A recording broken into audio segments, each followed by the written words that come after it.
போதைப் பொருட்களற்ற சமூகத்தை உருவாக்க அடியெடுத்து வைப்போம். Be a part of the movement for a drug-free society. SNRN Marathon. Register now. Red giant movies தயாரிப்பில் கிருத்திகா உதயநிதி இயக்கத்தில் ஜெயம் ரவி நித்யா மேனன் நடிக்கும் காதலிக்க நேரம் இல்லை பொங்கல் முதல் திரையரங்குகளில். GT Holidays, South India's #1 travel brand. You know you are special when you're with GT Holidays.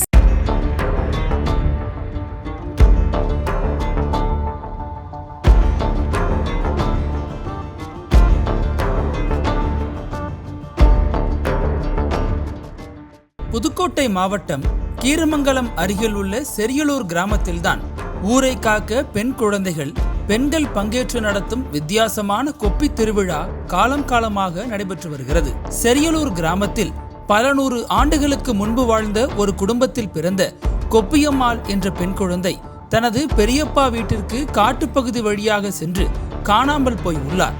பின்னர் பல நாட்களுக்கு பிறகு கிராமத்தின் மையப்பகுதியில் உள்ள பழமையான பாலை மரத்தில் இருந்து அம்மை நோயால் பாதிக்கப்பட்டு இறந்தார் என்பது அந்த கிராம மக்களின் நம்பிக்கையாக உள்ளது. சிறுமி கொப்பியம்மாள் அம்மை நோயால் பாதிக்கப்பட்டு இறந்ததால் அதன் பிறகு ஊரில் யாரும் அம்மை போன்ற கொடிய நோய்க்கு பலியாக கூடாது என்பதற்காக ஒவ்வொரு வீட்டிலும் பிறக்கும் பெண் குழந்தைகள், குறிப்பாக பருவமெய்தாத பெண் குழந்தைகள் நோய் நொடியிலிருந்து ஊரை காக்க பொங்கல் நாளுக்கு மறுநாள் விரதம் இருந்து வீட்டில் வெண்பொங்கல் வைத்து கன்று ஈனாத பசுமாட்டு சாணத்தில் ஒரு பெரிய பிள்ளையாரும் 92 சிறிய சாண கொழுக்கட்டைகளும் பிடித்து அதில் கூழைப்பூ, ஆவாரம்பூ, அருகம்புல், வேப்பிள்ளை மற்றும் கரும்பு, வெல்லம் வைத்து 3 படையலிட வேண்டும்.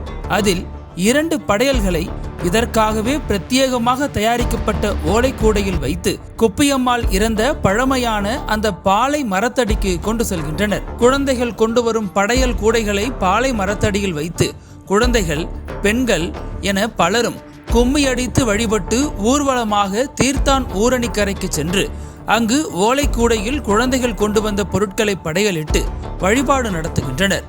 இந்த விழாவில் சிறிய பெண் குழந்தைகள் உள்ள வீடுகளில் அவர்களின் அம்மா மற்றும் சகோதரிகள் ஓலைக்கூடைகளை தூக்கிச் செல்கின்றனர். வழிபாடுகள் முடிந்த பிறகு விரதம் கலைக்கின்றனர். பல நூறு ஆண்டுகளாக எங்கள் முன்னோர்கள் தொடங்கிய இந்த கொப்பி திருவிழா என்ற கலாச்சார நிகழ்ச்சி இன்றைக்கு மட்டுமல்ல, இனியும் இந்த கிராமத்தில் தொடர்ந்து நடக்கும் என நம்பிக்கை உள்ளதாக அந்த கிராம மக்கள் கூறுகின்றனர். இப்படி செய்வதால் எங்கள் கிராமத்தில் அம்மையால் யாருமே இறப்பதில்லை எனவும் அதனால் முன்னோர்களின் வழிகாட்டல் படி தொடர்ந்து வழிபட்டு வருகிறோம் எனவும் அவர்கள் நம்பிக்கை தெரிவிக்கின்றனர். மேலும் எங்கள் கிராமத்தின் நம்பிக்கை இது என்றவர்கள் எங்கள் ஊரை காக்க ஒரு நாள் விரதம் இருப்பதை பெருமையாக நினைக்கிறோம் என்கின்றனர். கொப்பிக்கொட்டல் என்பதே குறிப்பிட்ட திருவிழா நடக்கும் இடத்தின் பெயராக உள்ளது. கொப்பிக்கொட்டல் என்றால் கும்மியடித்தல் என்பது பொருள். கிராமங்களில் தை திருநாளை வரவேற்க கிராம மக்கள் ஆட்டம் பாட்டத்துடன் வரவேற்கும் நிகழ்வாகத்தான் பெண் குழந்தைகளுக்கு கும்மியடிப்பதை கற்றுக் கொடுக்கின்றனர். இதே நாளில் மற்றொரு பக்கம் இளைஞர்கள் போர்க்காய் தேங்காய் போட்டிகளை நடத்தி பலரையும் மகிழ்வித்து வருகின்றனர். செரியலூர் கிராம விளையாட்டு திடலில் போர்க்காய் தேங்காய் விளையாட்டில் பல்வேறு கிராமங்களைச் சேர்ந்தவர்கள் பைகளில் தேங்காய்களுடன் வந்து விளையாட்டு போட்டியில் கலந்து கொண்டு தேங்காய்களை நேருக்கு நேராக வைத்து மோதி உடைக்கும் நிகழ்வுகளும் அரங்கேறுகிறது.